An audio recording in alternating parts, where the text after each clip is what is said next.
परमात्मने नमः। ओम श्री सत्य गुरुदेवाय नमः। देखिए बता रहे भगवान, ये 14वें अध्याय का 3रा और 4था श्लोक। मुझ ईश्वर की माया त्रिगुणमयी प्रकृति समस्त भूत प्राणियों की योनि या जन्म स्थान अर्थात कारण है। ब्रह्म रूपी योनि में मैं सब भूतों की उत्पत्ति के कारण रूप बीज की स्थापित किया करता हूँ। इस क्रिया से ही समस्त भूतों की उत्पत्ति होती है।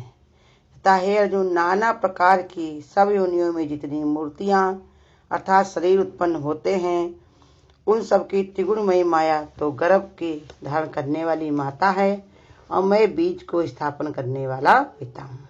भगवान बता रहे कि देखो, जड़ और चेतन के सहयोग से जो सृष्टि उत्पन्न होती है उसका कारण मैं ही हूँ। सबका पिता मैं हूँ और सबकी माता कौन है? प्रकृति। ऐसे बता रहे भगवान। संसार वाले लोग अपने को मान बैठते हैं, इसलिए कर्ता भाव में आते हैं।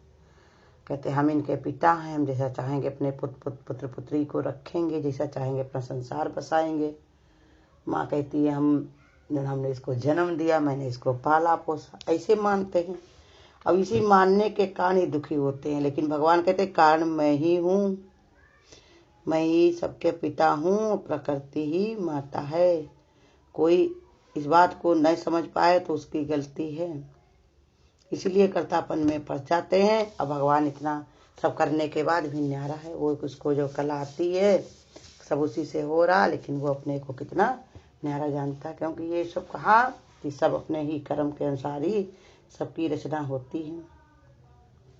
अपने से उत्पन्न होने वाली समस्त वस्तुओं और क्रियाओं से बड़ी शक्ति होने के कारण और अपने विकारों को धारण करने वाली शक्ति होने से प्रकृति को भगवान ने इसमें महत्व, माने उसका महत्व क्या है? ब्रह्म कहा है। कहा कि देखो, प्रकृति के अंदर विकार जरूर है, लेकिन फिर भी उसके अंदर इतनी शक्ति है जो भगवान ने उसको ब्रह्म का ही नाम दिया है। वो भी एक ब्रह्म ही स्वरूप है। भाई ब्रह्म से ही ब्रह्म मिलेगा तभी तो भगवान ने कहा कोई कार्य हो पाएगा। इंसान से इंसान मिलता है तभी तो कार्य होता है। तो यही बता रहे कि वो ब्रह्म, प्रकृति भी ब्रह्म ही है। भगवान ने कहा भी है कि हमारी माया हमसे भी ज्यादा दुष्टर है। इतना प्रभाव बताया कि हमसे भी ज्यादा शक्तिशाली हमारी माया है। और यहाँ पर बता दिया ये 3-4 श्लोक में कि वो ब्रह्म ही है, दूसरा कुछ है ही नहीं। प्रकृति रूपी माया जड़ है, उसमें अपने आप किसी वस्तु को उत्पन्न करने की शक्ति वैसे नहीं है जैसे पृथ्वी में स्वयं किसी को अंकुर उत्पन्न करने की शक्ति नहीं है। कहते ऐसे तो वो उसके अंदर ऐसी शक्ति नहीं है कि वो अपने आप ही बना ले। जैसे प्रकृति धरती है जो, अब जब तक बिया नहीं डालोगे तब तक सब अंकुर करके कैसे देगी, सब ये पेड़ कैसे तैयार करेगी। ऐसे ये समझा रहे कि वो शक्ति है शक्तिशाली, लेकिन फिर भी उसका अपना कर्म नहीं है, वो अपने आप कर्ता नहीं बनती। परंतु जब उसमें बीज की स्थापना कर दी जाती तब उसमें अंकुर फूटते हैं। इसी प्रकार भगवान अपने चेतन रूपी बीज की जब जड़ प्रकृति में स्थापित करते हैं तो उस जड़ चेतन का सहयोग होने पर सब भूतों की उत्पत्ति होती है। कहते ऐसे ही एक आधार बता रहे, एक भगवान एक जो समझा रहे कि समझाने के लिए बता रहे कि जैसे पृथ्वी को तो तुम सब लोग देखते ही देखते हो, प्रकृति भले को नहीं दिखाई पड़ती है, सबको नजर में नहीं आती है, लेकिन धरती को तो सब लोग देखते हो। जहां पर बिया नहीं होता वहां कुछ नहीं जमता। अरे ऐसे घास फूस जो जम जाती उसमें भी घास फूस का कहीं न कहीं बिया रहता है, कहीं न कहीं कोई बीज रहता है। घास का बीज होता है वो कहीं रहता है तब वो जम जाता है, ऐसे नहीं जमती। क्योंकि पृथ्वी में है शक्ति जरूर, लेकिन नई जो उन्हें बनाने की शक्ति नहीं उसमें है। वो अपने को कर्ता नहीं बनाती है। शक्ति होने पर भी वो अपने आप कर्ता नहीं बनती, अपने आप आगे नहीं बढ़ती है जब तक उसमें बिया ना मिले। जब तक उसको बिया ना मिले तब तक वो किसी चीज को 100 करके नहीं दे सकती, 1000 करके नहीं दे सकती, क्योंकि उसने अपने को आगे नहीं बढ़ाया। अब भगवान कहते हैं है वो ब्रह्म के समान। ऐसे किसी जो काम अगर बिया कोई डाले और उसको इतना जमा दे, इतनी शक्तिशाली कर दे, हजारों कर दे, तो कोई कौन कर सकता है? उसके अंदर शक्ति है। इसलिए समझा रहे भगवान कि कहते हैं कि भौतिक आभास होता है इंद्रियों के अनुभव में आने वाले सभी आभास भौतिक आभास कहलाते हैं। इन आभासों की उत्पत्ति का आधार अविद्या, कामना और कर्म है। उन सबसे ही इन आभासों के स्वरूप का निश्चय होता है। कहते जो संसार में भौतिक आभास हो रहा है, जो दिखाई पड़ रहा है, भौतिक चीजें हैं, सुख हैं संसार में। देखो कितना, जो शादी होकर के आती तो पत्नी कितनी अच्छी लगती, पति सब पूछ पूछ के सब काम करेंगे, लेकिन वही उसको देख देख के बाद हम कहेंगे कि देखो कैसी मेरी जिंदगी खराब कर दी। भौतिक सुख ऐसे हैं, क्षण में ही परिवर्तन हो जाते हैं। अभी हमने ऐसी चीज खाई है, बहुत अच्छी लगी, खाते खाते पेट भर लिया, लेकिन 2-4 घंटे के बाद, 6 घंटे के बाद खत्म हो जाता है उसका सुख। अभी हम बिस्तर पर लेटे थकार के, बहुत अच्छा लग रहा है, नींद आ रही, लेकिन सोते सोते सोते नींद जब पूरी हो गई तो बिस्तर ही वही काटने लगता है। तो ये क्षणिक सुख है। जो भौतिक सुख जो है ये सिर्फ आभास मात्र है, अभी दिखाई पड़ रहे हो भी नहीं है, तभी बता रहे कि ये सब ऐसे आभास हैं, ऐसे ही आभास हैं। अब ये आभास की उत्पत्ति कैसे होती है? अविद्या के कारण। अविद्या माने क्या है? विद्या नहीं है, उनको समझ नहीं है। बार बार यहाँ संसार में आकर के मन को लगा लेते, कोई कोई कामना अपनी बना लेते। इसी कामना के कारण ही उनका बार बार जन्म होता है, और जन्म होने के कारण पहला तो कर्म हम काट नहीं पाते और आगे बना लेते। कहीं आए थे मुट्ठी बांध करके, जा रहे हाथ पसार के। अरे मुट्ठी में ही कर्म खाली लाए थे, अब इतने हो गए हैं कि मुट्ठी में आ नहीं रहे, तो गुठली रखी है सर पे, और सर पे रखने के लिए तो हाथ फैला करके ही तो पकड़ेंगे, कैसे पकड़ पाएंगे? तो इसी के लिए कह रहे कि वो आवाज जो दिखाई पड़ता है वो काहे के कारण उत्पत्ति उसकी होती है? विद्या के कारण, कामना और कर्म के कारण। सबसे इन आभासों के स्वरूप का निश्चय होता है। इन्हीं सब चीजों के कारण इंसान के अंदर ऐसे निश्चय होता है कि इसमें बड़ा सुख है, बड़ी आराम है, तभी तो इंसान इसी में फंसा रहता है। ये बात स्पष्ट की गई है कि आत्मा और प्रकृति दोनों परस्पर विरोधी तत्व हैं और वास्तव में उनके सहयोग का कोई कारण हो ही नहीं सकता। परंतु यहाँ उसके सहयोग का उल्लेख आता है कि वो कौन सी शक्ति है जो इस तरह के परस्पर विरोधी तत्वों के सहयोग का कारण बनती है, जो मनुष्य के सत या असत योनियों में आने का भी कारण बनती है। वास्तव में सहयोग न होने पर भी सहयोग की प्रतीति होती है। भगवान ने कहा कि देखो कि है नहीं सहयोग, प्रकृति अलग है, भगवान अलग है और बहुत दूर है, दोनों में बहुत ही परस्पर विरोधी हैं, जैसे आग और पानी। लेकिन फिर भी वो दोनों मिलकर के ही कार्य करते हैं। कैसे? क्यों? प्रकृति विधान से मानव एक साधक है।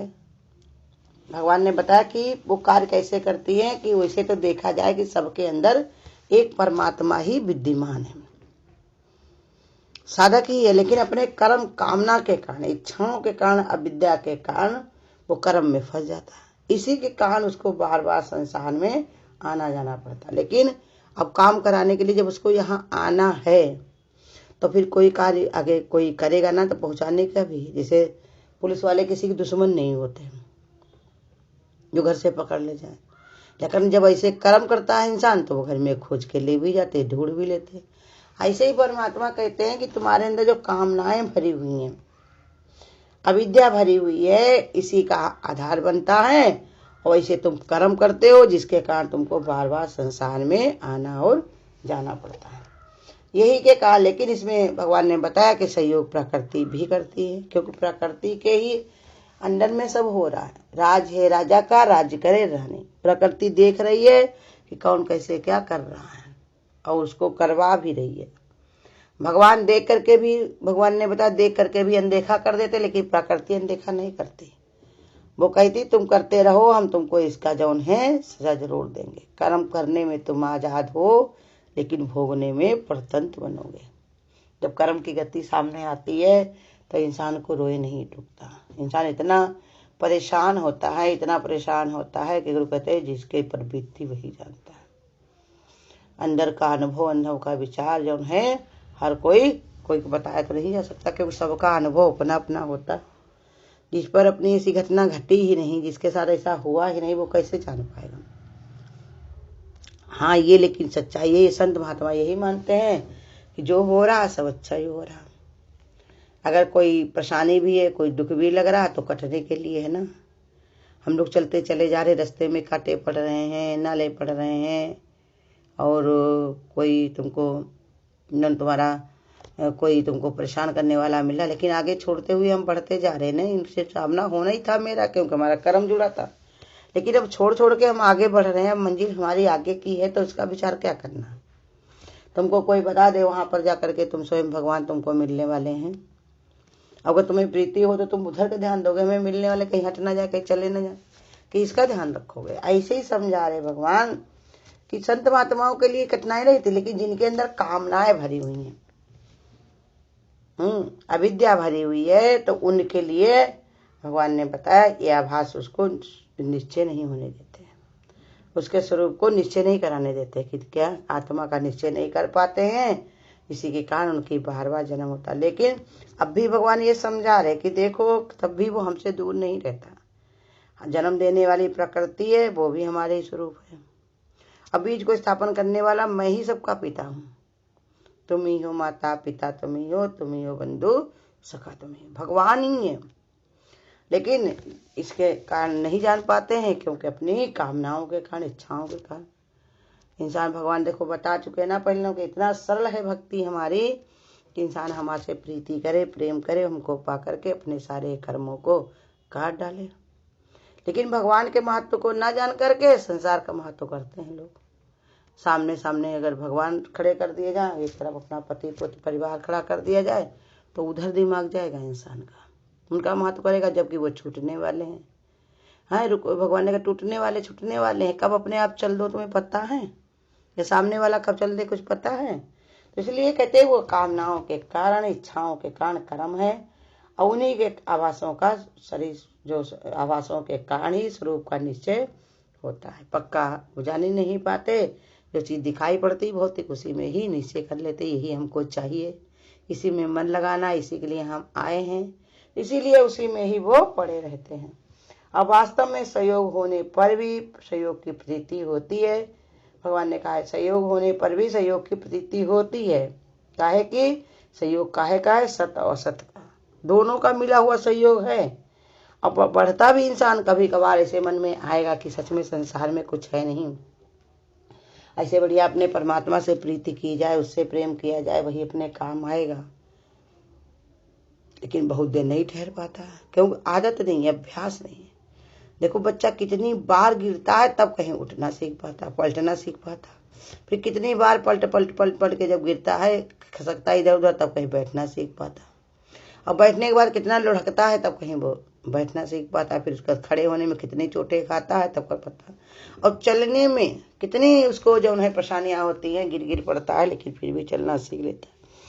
ऐसे हमारा अभ्यास बहुत मजबूत होना चाहिए, संकल्प मजबूत होना चाहिए। इसलिए भगवान आधार दे रहे कि तुमसे हम दूर नहीं है, तुम संकल्प उठाओ, तो तुम थोड़ा निश्चय बनाओ तो हम तुमको मजबूत कर देंगे। लेकिन उठाओ कैसे, कोई कहोगे हमें उठाने नहीं कोई देता।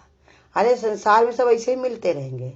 जब से तुम पैदा हुए हो, जब से तुम्हें समझ आई है, तब से समस्याओं ने पीछा नहीं छोड़ा तुम्हारा। लेकिन तुम समस्याओं में बैठना थोड़ी बताता, इंसान चलते रहो, समस्याएं अपने आप ही पीछे छूट जाएंगी। जैसे ट्रेन में चलने वाले को क्या होता, पेड़ पौधे नदी नाले सब मिलते रहते हैं आड़ पाड़, लेकिन गाड़ी चलती रहती तो सब पीछे छूटते रहते। अब लगता भी है सब पीछे जा रहा, क्योंकि गाड़ी की रफ्तार तेज है। ऐसे गुरु कहते तुम्हारे निश्चय की रफ्तार बहुत तेज होनी चाहिए। मंजिल हमारी दूर है, जाना जरूर है, तन मन में शक्ति भर लो आत्म विचार से, दुई का नाश होता है उत्तम विचार से, आत्म विचार से। इसलिए यही निश्चय बनाने के लिए भगवान बताते हैं कि देखो सत और सत योनियों में आने का कारण बन जाती है। वास्तव में सहयोग ना होने पर भी सहयोग सही दिखाई पड़ता है, एक से जुड़े दिखाई पड़ते हैं। जैसे हमारा शरीर और शरीर ही लगता है कि सब एक ही में है जुड़े, लेकिन है सब दूर दूर। हरिओम। अगर आपको आज की वीडियो अच्छी लगी हो तो वीडियो को लाइक और शेयर करना ना भूलें। आगे की वीडियोस देखने के लिए चैनल को सब्सक्राइब करें और नोटिफिकेशन